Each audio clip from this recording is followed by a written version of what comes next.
Hollywood has always loved tough men. Men who didn't smile. Men who looked like they could break you just by standing still. And for years, one name stood above the rest. Charles Bronson. On screen, he wasn't just a character. He was a warning. Cold eyes. Hard silence. No hesitation. He played men who didn't talk much because they didn't need to. Off screen, the image followed him. Crew members whispered about his intensity. Other actors respected him, and some feared him. Bronson himself never denied it. In interviews, stories, and behind-the-scenes conversations, he embraced the reputation. Hollywood's toughest man. Not because he said it loudly, but because people believed it quietly. And belief is powerful. At the same time, another man was entering Hollywood, but no one noticed him the same way. He didn't look intimidating. He didn't speak with menace. He didn't carry himself like someone trying to prove anything. His name was Bruce Lee. To many, he seemed almost out of place. Smaller frame, calm voice, controlled movements. Not the kind of man Hollywood had been trained to fear. But what most people didn't understand was this. Bruce Lee wasn't there to compete in toughness. He was there to redefine it. While others built their identity on image, Bruce built his on awareness. While Hollywood measured strength by how dangerous someone looked, Bruce measured it by how unnecessary force became. And this is where the story truly begins. Because when two ideas of power exist in the same space, something always shifts. One side relies on reputation. The other relies on reality. This is not a story about a fight. There were no punches thrown, no public confrontation, no dramatic showdown the cameras could capture. What happened was quieter than that, but far more unsettling. Because sometimes the most powerful moments aren't loud. They don't explode. They don't leave bruises. They leave doubt. And when a man who has built his entire identity on being the toughest experiences even a second of doubt, everything changes. This is the moment where myth meets control, where image meets understanding, and where Hollywood's idea of strength began to crack without a single blow. By the time Charles Bronson became a household name, his reputation was no longer something he carried. It was something that carried him. Hollywood didn't just cast Bronson for his acting. They cast him for what he represented. Unbreakable, unmovable, unchallenged. People adjusted their behavior around him. Voices softened. Jokes stopped. Rooms changed when he entered them. And slowly, without anyone saying it out loud, a quiet expectation formed. Charles Bronson must always be the toughest man in the room. That expectation is intoxicating, but is also dangerous. Because once the world decides who you are, you're no longer free to change. Bronson didn't wake up each day trying to intimidate people. He didn't need to. The myth did the work for him. And myths have weight. They influence how people look at you, how they speak to you, how they treat you when you're not watching. But they also trap you inside a role you can never step out of. If Bronson showed restraint, people called it mercy. If he showed silence, people called it menace. Every action fed the same narrative. And narratives, once established, resist correction. At the same time, Bruce Lee was navigating Hollywood in a completely different way. He wasn't being watched for signs of danger. He was being underestimated. Casting agents saw him as skilled but limited. Producers saw him as impressive but controlled. To many, he was a specialist, not a presence. And Bruce understood something crucial very early on. When people underestimate you, they give you space to observe. While Bronson was constantly performing the role the world demanded of him, Bruce was learning. He listened more than he spoke. He studied people, not just how they moved, but how they thought. He noticed how confidence changed when it was challenged, how authority reacted when it wasn't acknowledged, how power often relied more on perception than proof. Bruce wasn't interested in dominance. He was interested in clarity. To him, strength without understanding was noise. Movement without intention was waste. And force used unnecessarily was a confession of insecurity. These ideas didn't make headlines. They didn't fit into Hollywood's language of toughness. But they shaped everything Bruce did. Meanwhile, Bronson's image continued to grow, fed by stories, whispers, and assumptions. Not because he demanded it, but because Hollywood needed symbols. And Bronson had become one. Yet symbols have a weakness. They must remain consistent. The moment a symbol hesitates, the illusion begins to fracture. And Bronson felt that pressure, even if he never admitted it. When your entire identity is built on being unshakable, you cannot afford uncertainty. You cannot afford questions. You cannot afford to be surprised. And Bruce Lee? He was a surprise no one was prepared for. Not because he challenged Bronson directly, not because he confronted him, but because he represented a form of power that didn't announce itself. A power that didn't need validation. A power that didn't rely on fear.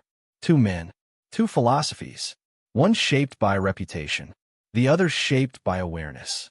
And when those philosophies finally occupied the same space, the tension wasn't physical, it was psychological, because the most unsettling realization a man can face is not that someone else is stronger, but that his definition of strength might be incomplete.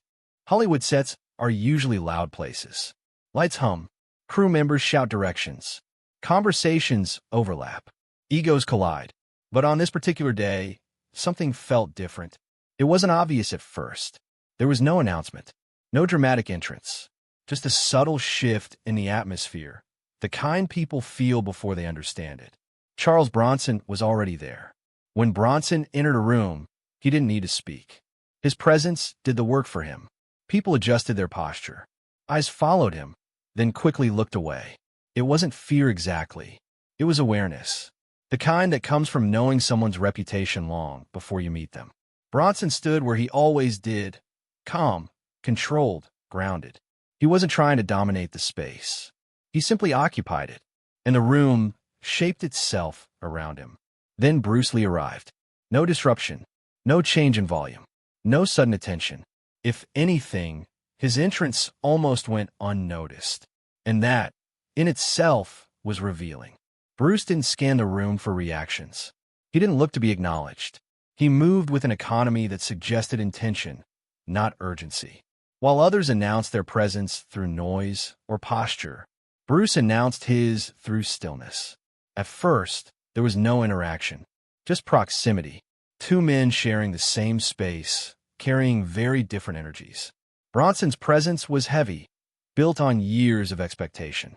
Bruce's was light, but focused like a coiled thought rather than a coiled muscle. People in the room sensed it. They couldn't explain why, but conversation softened. Laughter lost its edge. Even the crew seemed more deliberate in their movements. It was as if the room itself was listening. Bronson noticed Bruce eventually, not because Bruce demanded attention, but because something didn't align with the pattern Bronson was used to. Bruce didn't defer. He didn't challenge. He didn't perform respect through submission. He was simply present. That neutrality was unfamiliar. Most men reacted to Bronson in predictable ways. Some overcompensated. Some withdrew. Some tried to impress. Bruce did none of those things. He stood relaxed, yet alert. Calm, yet unmistakably aware. Not the awareness of someone looking for conflict, but the awareness of someone who has already resolved it internally. And that was unsettling. Bronson had spent years reading people. You don't survive Hollywood or life without developing that skill. He could tell when someone was posturing, when someone was afraid, when someone was trying to prove something. But Bruce Lee didn't fit any category. There was no tension in him to exploit, no insecurity to lean on, no ego reaching for validation. Bruce wasn't competing for dominance. He wasn't even aware of the competition. And that's what made him dangerous, not physically, but psychologically. Because dominance depends on recognition. It needs acknowledgement to function. And Bruce wasn't acknowledging the hierarchy the room had silently agreed upon. This wasn't disrespect. It was independence. Bronson felt it, not as a threat, but as an interruption. A question without words. The kind of question that makes a man reassess his assumptions. Bruce eventually spoke, not to Bronson directly, but to someone else nearby. His voice was calm, measured, unforced. There was no bravado in it. And somehow, that made people listen. Not because he demanded attention, but because nothing in him was asking for it. The contrast was impossible to ignore. Bronson represented certainty, a fixed idea of strength. Bruce represented curiosity, a moving understanding of it. And when certainty encounters curiosity, certainty feels pressure. Not pressure to fight, pressure to justify itself. The room remained professional. Nothing inappropriate happened. No confrontation. No raised voices. But something had shifted. A subtle reordering. Not in status. Not in authority. In perception. For the first time, Bronson wasn't the unquestioned center of gravity. And Bruce Lee hadn't taken anything from him. He had simply refused to orbit. And sometimes, that is all it takes to change a room forever. What happened next didn't happen in front of cameras. There was no audience. No dramatic setup. No moment designed to be remembered. Which is why it was. Later, people would struggle to describe it clearly. Not because it was confusing, but because it didn't fit the kind of story Hollywood liked to tell. It began quietly. A small group. A private space. No pressure. No posturing. Just conversation. Bronson wasn't looking to challenge anyone. He wasn't trying to assert dominance. But he was curious. And curiosity, for a man built on certainty, is dangerous. Bruce Lee wasn't performing either. He wasn't teaching a lesson. He wasn't proving a point. He was simply explaining how he saw things. Not through theory alone, but through movement. Not aggressive movement. Not forceful motion. Clarity. Bruce spoke about efficiency. About how power often hides behind tension. About how most people mistake effort for effectiveness. He didn't criticize. He didn't compare. He demonstrated. Small shifts. Subtle angles. Movements so controlled they barely registered as action. Nothing theatrical. And that's what made it impossible to dismiss. Bronson watched closely. This wasn't a display meant to impress outsiders. It was precise. Measured. Bruce's body moved as if it wasn't fighting itself. As if intention and motion had already agreed. Bronson had seen strength his entire life. He knew intimidation. He knew physical confidence. But this was something else. There was no strain. No resistance. No wasted energy. And suddenly, the familiar logic Bronson had relied on began to wobble. Not collapse. Wobble. Because Bruce wasn't overpowering anything. He wasn't asserting control through force. He was removing the need for force entirely. And that was unsettling. Bruce paused. Not for effect, but because the demonstration was complete. No applause followed. No reactions were demanded. Silence filled the space. Not awkward silence. Processing silence. The kind where the mind races to catch up with what the eyes just saw. Bronson didn't speak immediately. And that hesitation mattered. Because men who are used to certainty speak quickly. They explain. They reframe. Bronson didn't. He observed. What Bruce had shown didn't contradict Bronson's experience. It expanded it. An expansion is uncomfortable. Because it suggests there is more beyond what you've mastered. Bruce finally spoke again softly. He didn't say he was stronger. He didn't say Bronson was wrong. He said something simpler. That true control begins long before movement. That the body follows the mind it trusts. And that tension is often a signal of fear, not power. No accusations. No judgment. Just clarity. Bronson nodded, slightly. Not in defeat. Not in submission. In recognition. And that moment mattered more than any confrontation ever could. Because recognition is voluntary. No one forced Bronson to accept what he saw. No one cornered him. He chose to acknowledge it. The room felt lighter afterward. Not because someone had won, but because something heavy had been set down. The myth of toughness hadn't shattered. It had loosened. And once a belief loosens, it can never return to its original shape. Bruce didn't linger. He didn't press the moment. He understood something most people don't. When realization arrives, it must be left alone to take root. Bronson remained behind for a moment, alone with a thought he hadn't expected to have. That strength could be quiet. That control didn't need witnesses. That power might not look the way he'd always believed. Nothing dramatic had happened. And yet, everything had shifted. Because the strongest silencing doesn't come from force. It comes from understanding. Charles Bronson didn't leave that moment shaken. He left it thoughtful. And for a man whose life had been built on certainty, thoughtfulness was unfamiliar territory. Nothing Bruce Lee had shown him contradicted what he believed about strength. That was the strange part. It simply suggested that strength might be incomplete. Bronson had always trusted experience. Years of physical work, years of discipline, years of surviving spaces where weakness was punished. He believed toughness was forged through endurance, through pressure, through refusing to bend, and that belief had served him well. But now another idea existed beside it, not opposing it, expanding it.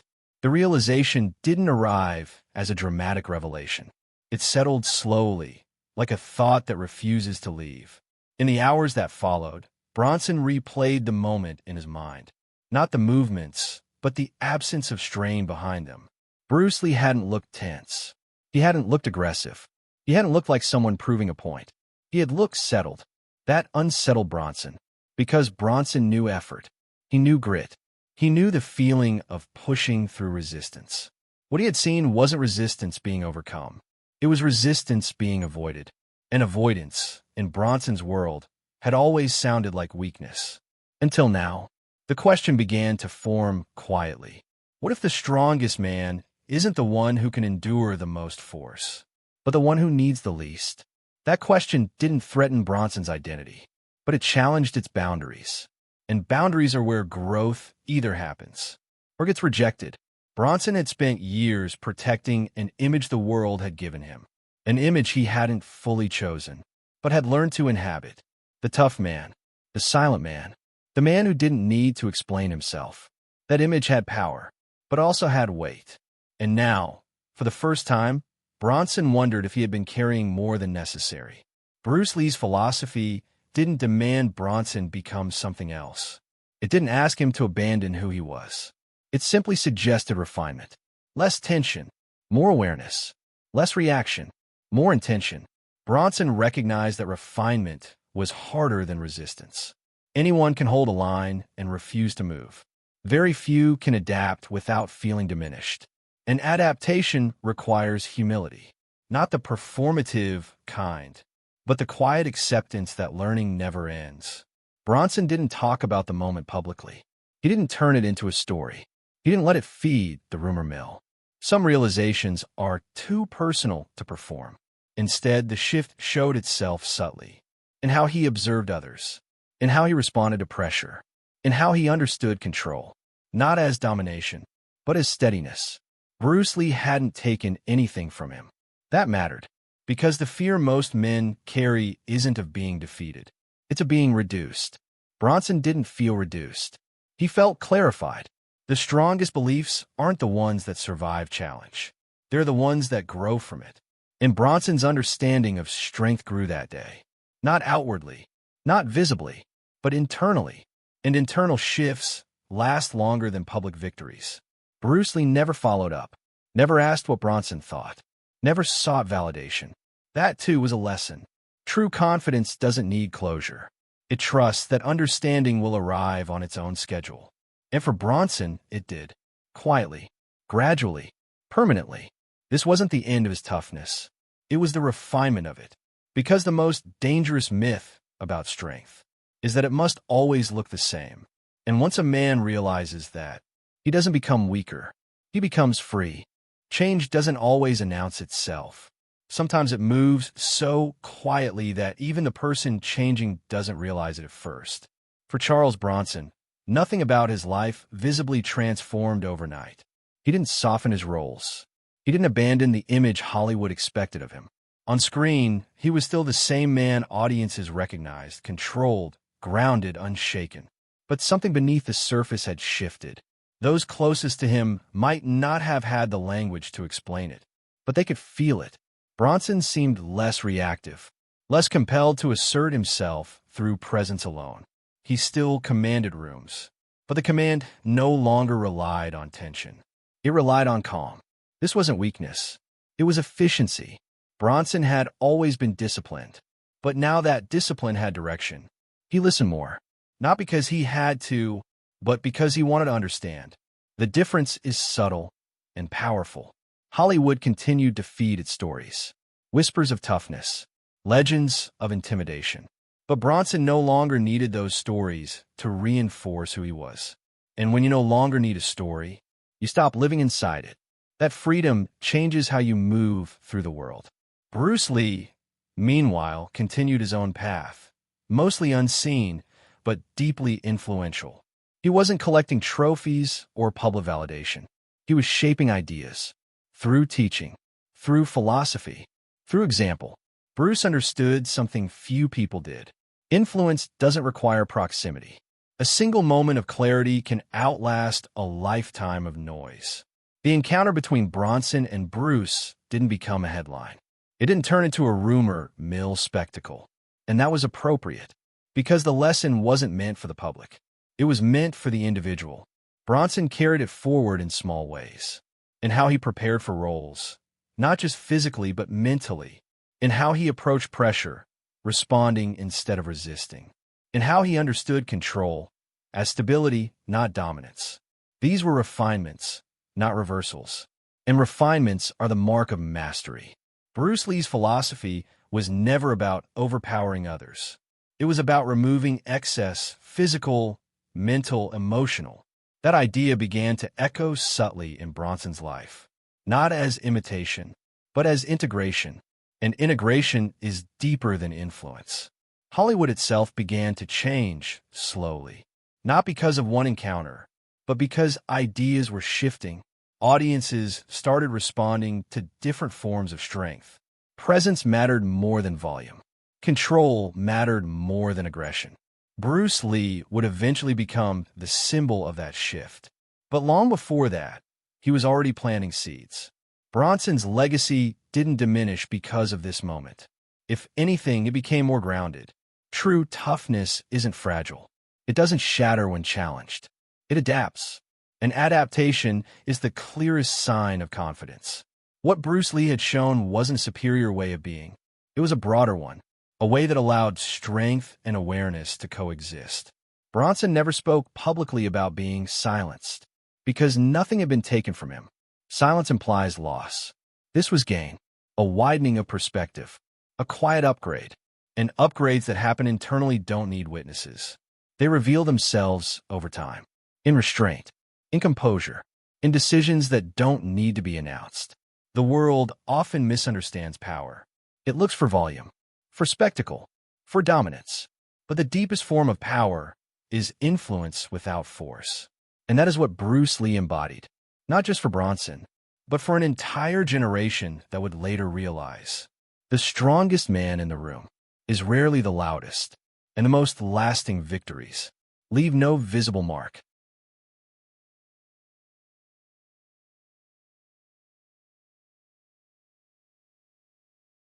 History often remembers the loud moments, the confrontations, the declarations, the scenes that demand attention.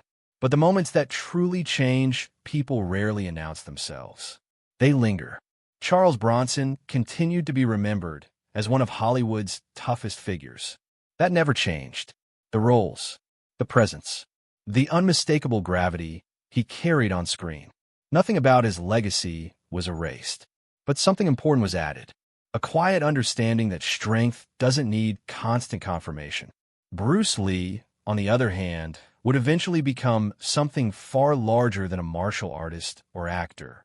He became a symbol, not of dominance, but of awareness, not aggression, but of precision, not of noise, but of control. The story between these two men was never about one defeating the other. It was about two philosophies meeting briefly, and one expanding. When people say Bruce Lee silenced Charles Bronson, they misunderstand the word. Bronson wasn't silenced by fear. He wasn't diminished.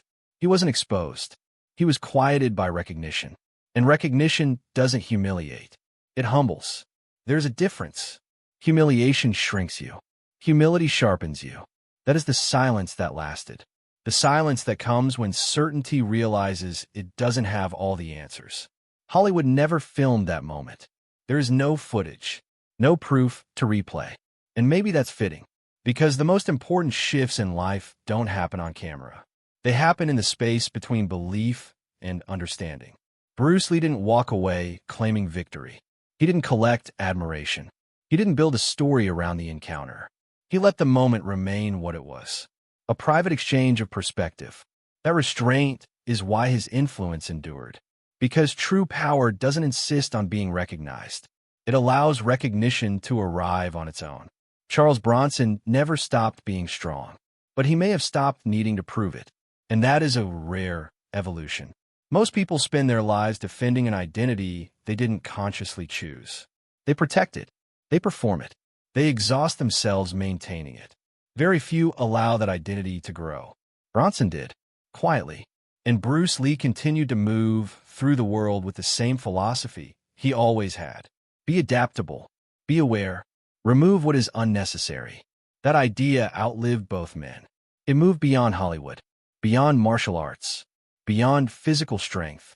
It became a lens through which millions would later view discipline, self-control, and confidence. So when the title says, Charles Bronson called himself Hollywood's toughest, then Bruce Lee silenced him. The silence it speaks of isn't defeat. It's evolution. It's the moment ego stops speaking, because understanding has taken its place. And that kind of silence doesn't fade. It stays with you. It reshapes you. It changes how you define power forever. Because in the end, the strongest people aren't the ones who dominate the room. They're the ones who don't need to. And sometimes the most powerful thing one man can give another is not a challenge, but clarity.